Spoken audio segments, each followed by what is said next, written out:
Good morning everyone, this video is for Tarn Taran Punjab. So basically हमारे जो sir है वो 2006 से बच्चों को पढ़ा रहे हैं। मोर एजुकेशन के नाम से सर की क्लासेस चलती है, very provide live classes, recorded videos, notes and books. He has an experience of 17 to 18 years. He's also a writer. And in this video, we'll talk about your course, specializations, about the best college for you, और उससे related placements क्या होगी, salary expectations क्या होगी, इन सभी चीज़ों का detail में डिस्कशन करेंगे। If you find this video informative, then do like the video, subscribe to our channel, hit the bell icon. Thank you very much. ये वीडियो मैं उन स्टूडेंट्स के लिए बना रहा हूँ those who are planning for MBA का plan कर रहे हैं, टॉप 20 स्कूल से प्लान कर रहे हैं। उसके लिए एक एग्जाम लगता है कॉमन एडमिशन टेस्ट। इसके ऊपर बहुत डिटेल में डिस्कस करेंगे। आईएम्स तक कैसे पहुंचना है उसको अपन डिस्कस करेंगे। इसके अंदर कैट एग्जाम की इंपॉर्टेंट डेट्स, कैट एग्जाम क्या होता है, एग्जामिनेशन पैटर्न क्या है, एलिजिबिलिटी क्या है, एग्जामिनेशन स्ट्रेटजीज क्या है, कैसे आपको एग्जाम देना चाहिए, आईएम्स तक पहुंचेंगे तो उसके कट ऑफ क्या होंगे और नॉन आईएम्स कॉलेज के कट ऑफ क्या होंगे, सब डिस्कस करेंगे। न्यूज़पेपर में आया था 42% कम 2027 तक मशीनें करेंगी। तो आर्टिफिशियल इंटेलिजेंस और मशीन लर्निंग की बहुत जबरदस्त डिमांड आने वाली है। तो आप लोग एमबीए में जो स्पेशलाइजेशन चूज करेंगे, वर्ल्ड इकोनॉमिक फोरम भी ये बात बोल रहा है कि इसमें फास्टेस्ट ग्रोइंग जॉब, जिसमें आपको big data specialist, fintech engineer, AIML, software developer 2025 से लेकर 30 के बीच में इनकी डिमांड आएगी। तो आप एमबीए में जो स्पेशलाइजेशन चूज करें उसमें ये वाले स्पेशलाइजेशन रखना, फिनटेक वाला, बिग डेटा वाला, इसकी जबरदस्त डिमांड आने वाली है। बहुत सारी जॉब्स है जो जाने वाली है, जैसे 2025 से 30 के बीच में आपका पोस्ट ऑफिस क्लर्क है, बैंक टेलर है, data entry, cashier, ticket checker. अगर आप कैशियर की बात करें, जरूरत ही नहीं है बैंक में, आप विड्रॉल भी मशीन से कर रहे हो, डिपॉजिट भी मशीन में करवा रहे हो, पासबुक अपडेट मशीन से हो रही है, तो यहाँ पे मशीनें काम कर रही है। तो बहुत सारी जॉब्स आने वाली और जाने वाली है। तो आप स्पेशलाइजेशन वो चूज करना जिसकी मार्केट में जबरदस्त डिमांड है। बेसिकली मेरा क्लासेस चलता है, मैं एमबीए को पढ़ा रहा हूँ 2006 से। 17-18 साल का एक्सपीरियंस है, बहुत सारे बच्चे निकाल चुका हूँ मेरे पास।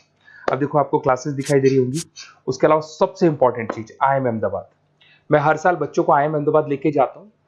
50-60 स्टूडेंट्स जाते हैं, साथ में मेरे लेक्चर्स भी होते हैं वहाँ पे। तो आप लोग, IIM Ahmedabad is a dream college of MBA.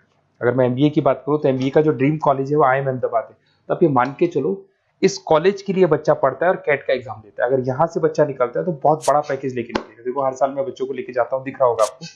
उसके अलावा मैं मुंबई में पढ़ा रहा हूँ, जयपुर में मैं पढ़ा रहा हूँ। अच्छा, अलग अलग कॉलेजेस में एज अ गेस्ट में वर्क कर रहा हूँ। अच्छा, 2008 से मैं बुक्स भी लिख रहा हूँ। तो 2006 में पढ़ाना शुरू किया था, 18 साल हो गए, और 16 साल से मैं बुक लिख रहा हूँ। 2008-10 में बहुत सारी बुक्स लिखी, मेरे वीडियोस भी हैं, आपको यूट्यूब पे वीडियोस मिल जाएंगे। मैं सैंपल्स आपको शेयर करूंगा जो जिसका रिक्वायरमेंट होगा। अगर आपको बेस्ट कॉलेज का रिक्वायरमेंट हो, या फिर कैट के लिए कैसे स्टडीज करनी है उसका रिक्वायरमेंट है, कि कौन कौन से कोर्सेज हैं कैट में, कहाँ पे आपको एडमिशन लेना चाहिए और किस तरीके से स्टडीज करनी है, कट ऑफ क्या जाएगा, तो उसके ऊपर आप डिस्कस कर सकते हो। मेरा नंबर है, इस पर कॉल कर सकते हो। बाकी मैं अगर क्लास में रहता हूँ तो आप मेरे को व्हाट्सअप कर सकते हो, अपना name, number, city, state, course और कहाँ से आपको अपना एमबीए करना है और किस तरीके से कैट का प्रिपरेशन करना है। अब अपन आते हैं एक एक करके कैट के स्पेशलाइजेशन पे। What about CAT? देखो, कैट का जो एग्जाम है वो आईएम्स लेता है, इंडियन इंस्टीट्यूट ऑफ मैनेजमेंट। इसमें एमबीए पीजीडीएम करवाता है। मोड आपका जो है ऑनलाइन बेस होता है, कंप्यूटर बेस्ड मोड होगा आपका। ड्यूरेशन 2 घंटे का आपका पेपर होगा।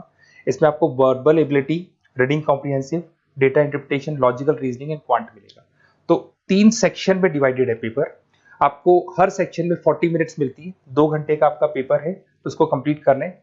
तो इसमें पढ़ना कैसे है, उसकी स्ट्रेटजीज क्या है, इसको अपन आगे डिस्कस करेंगे। देखो आपको इंपॉर्टेंट डेट्स दिखाई देंगी। नोटिफिकेशन इसका जुलाई 25 तक आ जाता है। उसका रजिस्ट्रेशन अगस्त में स्टार्ट होते हैं, सितंबर में आपका लास्ट डेट है, एडमिट कार्ड अक्टूबर में आता है, नवंबर में लास्ट संडे, जो लास्ट संडे होता है नवंबर का, उस दिन एग्जाम लगता है इसका, और जनवरी तक रिजल्ट आ जाता है। अब देखो इसमें बहुत सारी चीजें जो अपन डिस्कस करेंगे। टोटल इसमें 66 मार्क्स का पेपर होता है, वेरी भी करता है थोड़ा बहुत। 40 मिनट्स पर सेक्शन को मिलता है। इसके अंदर आपका इंग्लिश है, रीजनिंग है, क्वांट है, इनके लिए अलग अलग टाइम मिलता है। 1/3 इसमें नेगेटिव मार्किंग रहती है, मतलब अगर आपने कोई किसी ऑप्शन बेस्ड क्वेश्चन को तुक्का मारने की कोशिश की तो 1/3 कट जाएगा। एमसीक्यूज में नेगेटिव होता है, और बाकी जो सेक्शनल कट ऑफ जरूरी है इसके अंदर। मतलब ऐसा नहीं है कि आपका इंग्लिश में स्कोर आ गया, मैथ्स में नहीं आया, डीआई में नहीं आया तो सिलेक्शन नहीं होगा। इंडिविजुअल आपका इंग्लिश में भी आना चाहिए, मैथ्स में भी आना चाहिए, डेटा इंटरप्रिटेशन में, तीनों में आना चाहिए आपका। और एमसीक्यूज में जो नेगेटिव मार्किंग है एमसीक्यूज के लिए होगा, नॉन एमसीक्यूज के लिए नेगेटिव मार्किंग नहीं होता है। उसके अलावा अगर मैं एलिजिबिलिटी की बात करूं तो जनरल का अगर स्टूडेंट है तो 50% मार्क्स चाहिए। अगर आपका 50% से कम है, you are not eligible to give the CAT examination. अगर एससी, ओबीसी, रिजर्व कैटेगरी से है तो 45% आपको चाहिए। देखिए, और एज लिमिट नहीं है, कोई भी बच्चा एग्जाम दे सकता है। फाइनल ईयर का स्टूडेंट दे सकता है, फाइनल ईयर होने के बाद भी वो एग्जाम दे सकता है। अगर मैं स्ट्रेटजीज की बात करूं, देखो बार बार मैं एक चीज बता रहा हूं, जब भी आप पेपर को अटेम्प्ट करते हैं इसमें टाइम कम होता है, क्वेश्चन ज्यादा होते हैं, तो यहां पर आपको रिजेक्शन आना चाहिए, सिलेक्शन नहीं करना है, रिजेक्शन करना है। बहुत सारे ऐसे क्वेश्चंस होते हैं बहुत इजी है, उसमें 4 से 5 मिनट खराब हो गए और आपने उसका राइट आंसर निकाल दिया। अरे भाई वो 5 मिनट में 5 क्वेश्चंस करने थे आपको, उस क्वेश्चन में फंस के आपने 5 मिनट खराब कर दिए। तो जो क्वेश्चन इजी और आपको लग रहा है सॉल्व हो जाएगा बट टाइम लेगा, आप उसको छोड़ दो, रिजेक्ट कर दो। वो क्वेश्चंस करने हैं जिसमें टाइम कंज्यूमिंग कम होता है। आप अगर टाइम को एकदम से वेस्ट कर देंगे ना तो बाद में रियलाइज होगा टाइम चला गया, क्योंकि मैनेजमेंट एप्टीट्यूड टेस्ट है, जैसे गवर्नमेंट एग्जाम के टेस्ट होते हैं, तो यहां पर क्या टाइम सबसे बड़ा इंपॉर्टेंट फैक्टर होता है आपका। तो बेसिकली एक्यूरेसी होना चाहिए, स्पीड होना चाहिए और आपका टाइम बैलेंस होना चाहिए, और साथ के साथ कौन सा क्वेश्चन छोड़ना है और कौन सा करना है। बहुत सारे क्वेश्चन होते हैं जिसमें लालच देता है करो करो करो, बाद में पता लगता है फंस गया उस क्वेश्चन के अंदर और फंसने का टाइम चला गया, तो टाइम नहीं जाना है इसके अंदर। उसके अलावा देखो अगर मैं आईएम्स की बात करता हूँ, आईएम्स में 99% आईएम अहमदाबाद इज 99% आपको चाहिए।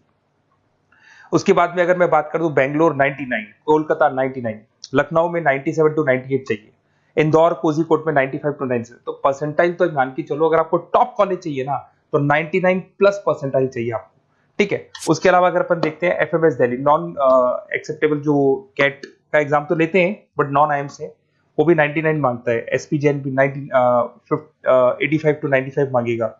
एमडीआई गुड़गांव 95 परसेंटाइल मांगता है। आईएनपी गाजियाबाद 85 टू 90 मांग रहे हैं। तो कॉलेजेस तो बहुत हैं, और ये मान के चलो आप 80 से लेके 99 के बीच में अगर आ जाते हो तो आपको टॉप 20 स्कूल्स मिल जाएंगे। अगर आईएम्स भी नहीं मिलता है तो उसके नीचे के स्कूल्स मिल जाएंगे। बाकी अगर इसको डिटेल में आपको डिस्कस करना है तो मेरा नंबर है, आप कॉल कर सकते हैं। अच्छा, उसके अलावा मेरा नंबर आपको दे दिया मैंने, अगर मैं कल क्लास में हूं या कॉलेज में हूं, फोन नहीं उठाता तो व्हाट्सएप कर देना, अपन डिटेल में डिस्कस करेंगे सारी चीजें, और कहां से आपको कैट करना चाहिए, कौन सा इंस्टीट्यूट बेस्ट रहेगा वो भी मैं आपसे डिस्कस करूंगा, कौन से कॉलेज में आपको एडमिशन लेना चाहिए वो भी डिस्कस करेंगे, किस तरीके से आपको पढ़ाई करनी है, नोट्स कैसे मिलेंगे, वीडियोस कैसे मिलेंगे, सब डिस्कस करेंगे। Okay, best of luck for your CAT examinations, और कोई कॉलेज से रिलेटेड क्वेरी है तो वही आप मेरे को कॉल कर सकते हैं। Okay, best of luck.